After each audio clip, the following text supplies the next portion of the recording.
More than 1 million Americans lose their doctors to suicide each year. And it's not just in America. This is an international crisis that's been covered up for more than a century. First reports of elevated doctor suicide rates were published way back in 1858 in England. Depression is often the precursor to suicide. So what have depressed doctors been doing to deal with their depression for all these years? Do depressed doctors go to doctors? Do they even seek help? What do depressed doctors do when they're not helping you? Doctors have affairs. They drink alcohol and smoke pot. They steal prescription medications. They binge eat crap, scream, and exercise obsessively. Depressed doctors contemplate suicide. They hide their feelings to prevent being punished by licensing boards or mistreated by physician health programs. Fact: depression is an occupational hazard in medicine. Chances are, your own doctor may be depressed now. Recently, 220 physicians responded to my survey, "Have you ever been depressed as a physician?" 200, that's 90%, stated yes. Yet when asked what treatment they pursued, only 33% chose professional help. Many just ignore their feelings or fall into self-destructive behaviors. In their own words, here's what doctors disclosed to me, all published with permission.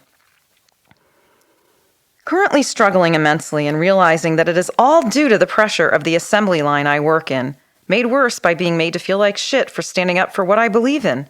It's fascinating that wanting to care for patients, know them, love them, be thorough for them, is viewed as incompetence. Anyway, I digress. I abuse my son's Adderall to try to be more efficient and survive on little sleep. Abuse 5-hour energy for the same reason. I self-prescribe Cymbalta. I rescue too many pets trying to think that caring for them will help me. I drink to escape when I can on the weekends and I'm not on call. I have tried an 8-week mindfulness-based meditation class. Wow, I could go on and on. Have to take my internal medicine board recertification Monday and then make some major changes. Currently on an escalating path of self-destruction. More than you wanted to know, I'm sure. Thanks for all you do. Trying to hang on. A few others I just feel like I need to confess to someone. Research how much of certain meds to kill myself. Save up old meds just in case. Fantasize about getting a self-limited illness such as appendicitis so I can get some time away from the office to catch up. Sorry, once started, needed to get these off my chest and no one knows. I hide it, so I am confessing to myself. Try to pretend like I am a good mom and a put-together doctor. LOL, Carolyn. I sought therapy while in med school. Later on, meds and therapy. Honestly, I can't remember how depressed I was in medical school and residency. Let's see. It's such a blur. I worked so much and was so tired. This was in the 1980s and I'm a woman. We were treated like dirt. Male docs were always making sexual remarks and making comments about us. Had an affair. He was married with an ER doc when I was a 3rd or 4th year medical student. I guess that's a form of therapy. Yeah, right. In residency, I worked such long hours, and despite being married to another MD, I had another affair, again, treating depression. Changed programs, got a divorce, making me look back. It's a wonder I made it. Geez, such poor choices. Was it youth or depression? You are free to use this information. Maybe it will help others. When depressed, we find lots of ways to get through the day to day, and they ain't all healthy. Victoria. I was told by the psychologist at my med school's campus assistance program that 75% of the class of 175 people were on antidepressants. He wasn't joking. How broken is the system that doctors have to be pushed into illness in order to be trained to do their job? And then we wonder why so many of us get detached from patients, family, but most importantly, ourselves. I am a psychiatrist. It is only through my personal work on myself that I have been able to stay in my own reality, observing compassion for myself, and then bring that compassion and reality to my patients. That's what I should have been taught by my mentors in school. That's what we all should have been taught, because what is a doctor but the ultimate public servant? We are tasked with caring for others as a profession. How can we possibly achieve that when our own beginning in this work is characterized by detachment, dissociation, and despair? I'm passionate about medical education. Whatever I can do to help, please do let me know. Jaya. During residency, took med prescribed by family doc. In practice, took meds from sample closet, Celexa and Lexapro. Self-medicated with food, binge eating disorder. I see my family doc now and a psychologist, self-pay. I use seasonal affective disorder as the reason for my med now and not depression, although I'm not afraid of medical boards anymore. I also see a psychologist, self-pay, so that it's not in my chart. Laura.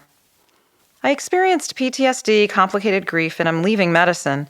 I abused alcohol for a while, sought help, am now alcohol-free 2 months, and have had a negative experience with a healthcare professional treatment center and the physician health program. It is really sad how the other doctors in my group therapy and caduceus meetings suffer at the hands of the PHP. Their stories break my heart. I am glad to be able to walk away and start fresh. Max. I've tried everything, including PHP self-referral with the noose around my neck. Far and away, the most destructive action was PHP referral. Tony. About 18 months after graduating from residency and taking what I thought was my dream position as a new faculty member doing hospital medicine, I slipped into a suicidal depression and ended up doing ECT as a last resort. I thought that was the worst thing that I would ever get, but when I found out my husband was having an affair while I was working my ass off doing 80-hour weeks of call and hospital medicine, I was caught completely off guard and made a horrible, horrible decision to quit trying. I overdosed on a combination of Tylenol, clonazepam, and a bottle of wine. I was taken to the hospital where I work, and someone decided to call my CMO, who got the PHP involved. From there, I lost all my pride, almost lost my license, have had to continuously hang my head in shame every time I apply for a license, privileges, participation with an insurance plan, and disclose my dirty little secret. Oh, and I paid them over $7,000 of hush money. All so they could call me once a month to ensure that I was doing all the things I would have been doing anyway. Seeing my psychiatrist, my therapist, my couples therapist, etc. Geez, Pam, that just turned into a PHP rant. Sorry. I've just been doing licensure applications for a new state and new job interviews, and it's bringing up a bunch of anger. We're moving to California when my youngest graduates from college, and it's turning my job search into a huge triggery mess.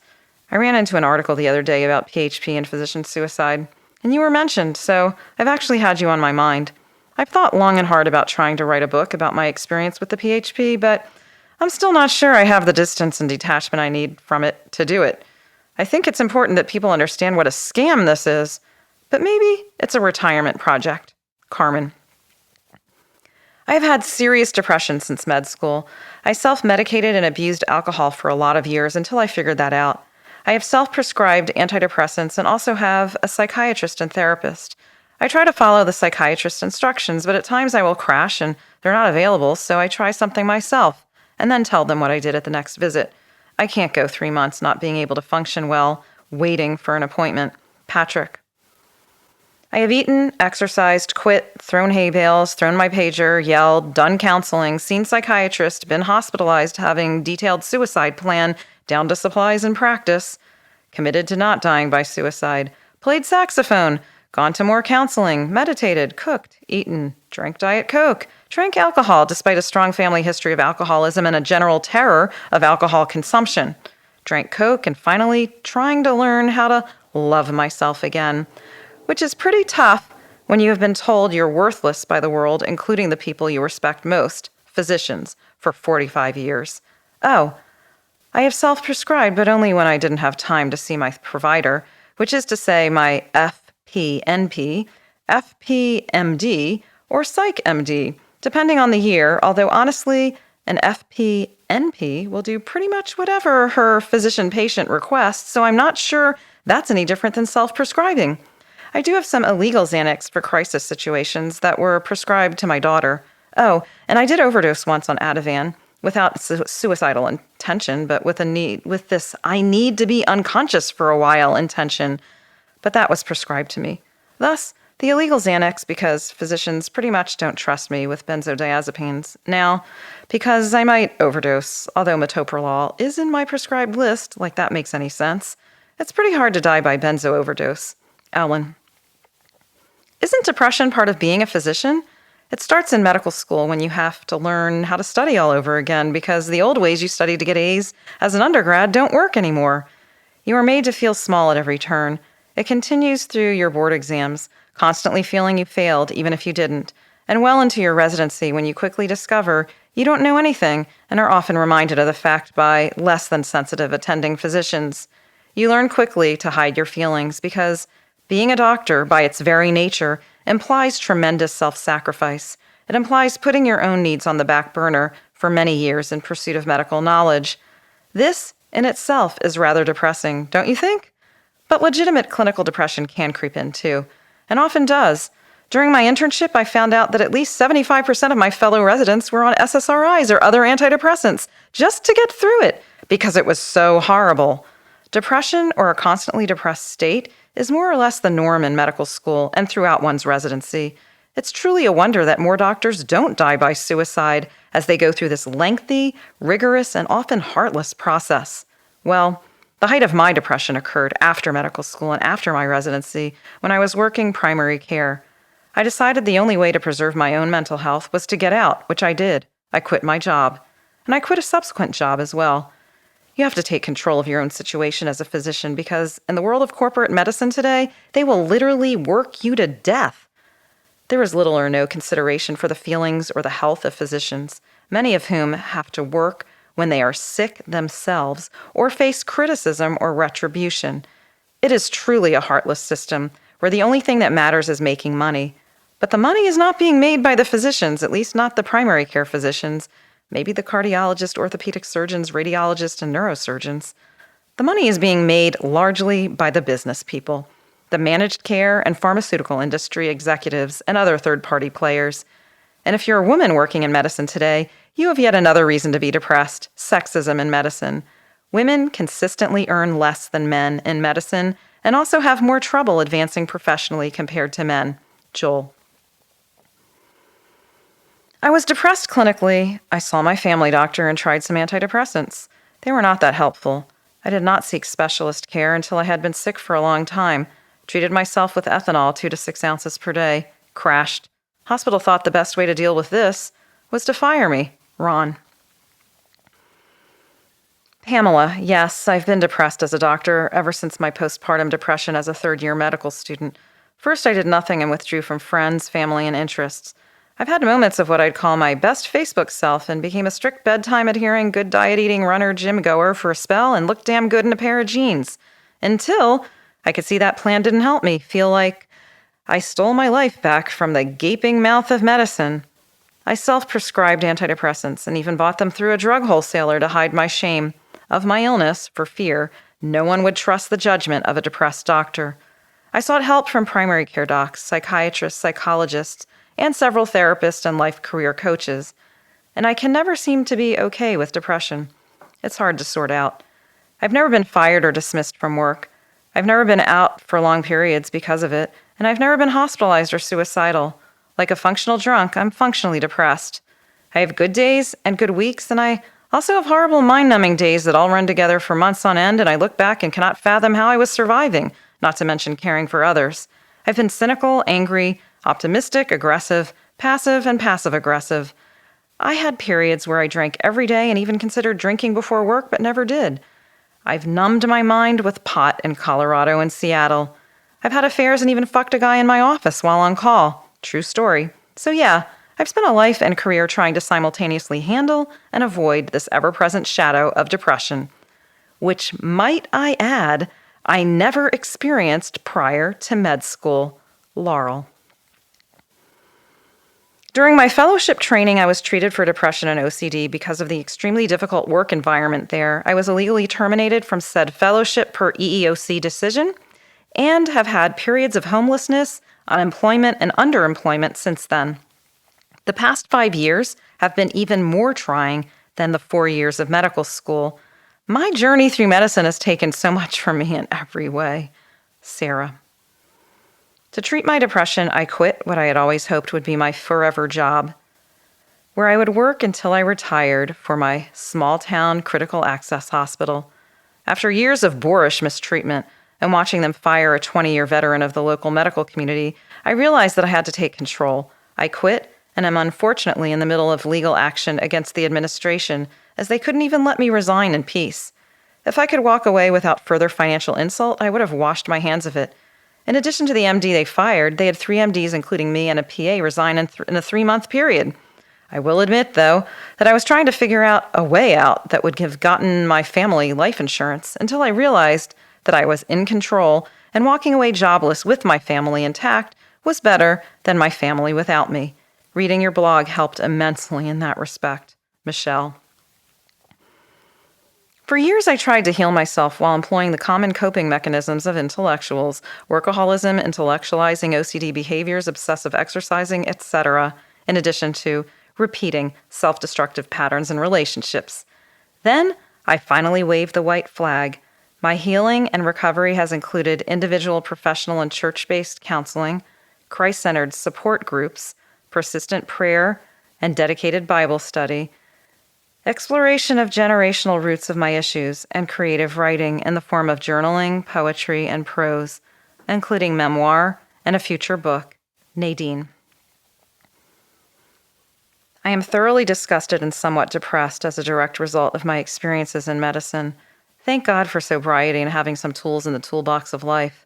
I have realized recently that the environment of practicing medicine with corporate contamination and, yes, bullying is really the only truly dark spot in my life. I am allowing it to rob joy from a sober, happy, and otherwise pretty healthy life. For that, I am responsible. I am actively in the initial stages of planning my exit to something similar to what you promote. The only snippet of joy found in a typical workday are the times when I say to hell with the metrics, throughput time, and the high-pressure move 'em in, move 'em out mentality, and sit with a patient that truly needs me. These folks are often the ones that are terminal dying or ones that have been shunted through the assembly line system like cattle with little or no explanation of what is happening and what their choices are.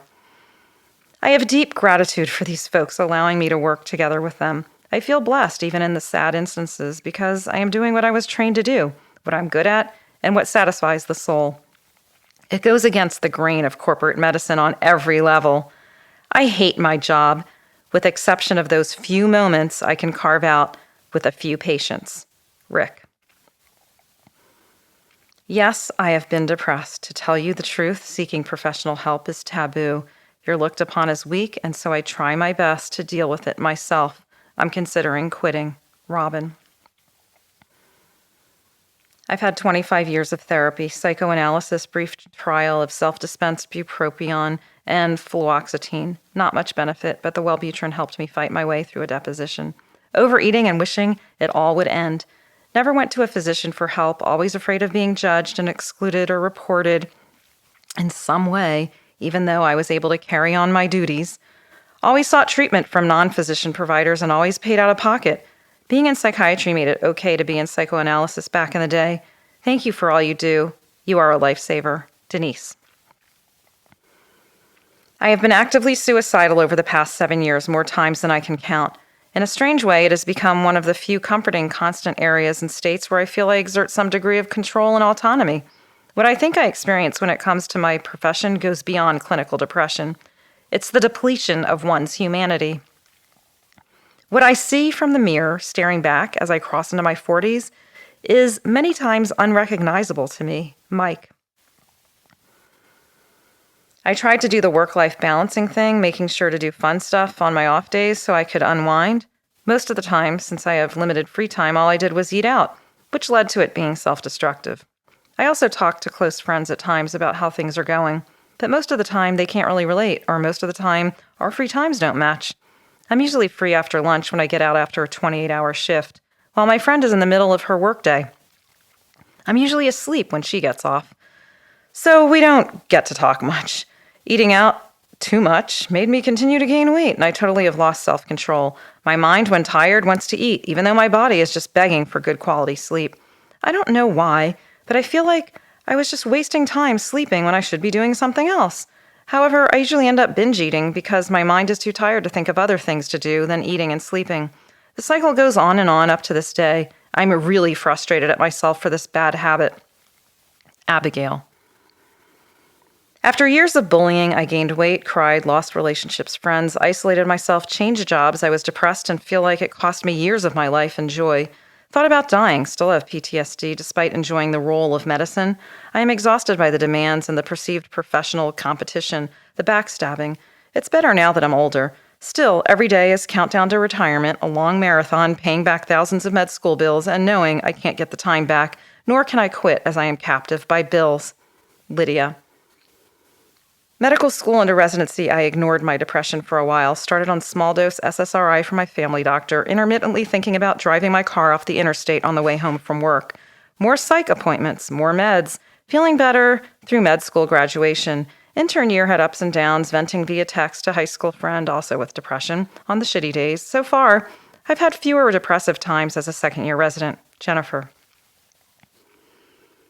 For self-care, when I start to feel myself slipping, I pick 3 or 4 of the things on my Rose antidepressant plan. 1. Go to bed by 11 every night. 2.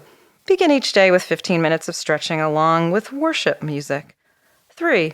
Exercise 150 minutes per week or 20 minutes per day. 4. Eat 18 servings of vegetables per week. 5. Keep sweets to a minimum. 6. Use the sun lamp 15 to 30 minutes per day. 7. Keep a gratitude journal. 8. Have regular devotional time. 9. Have friends over for meals. 10. Engage in art, music, quilt, drawing, watercolor, guitar, etc. 11. Finish tasks and minimize distractions and interruptions. 12. Read books. 13. Spend quality time with family. 14. Consider other ways to simplify life. 15. Consider counseling. And 16. Consider medication. Rose. After collecting all these stories, I've had some revelations about my own responses as a depressed doctor, so I'll add my story to the mix.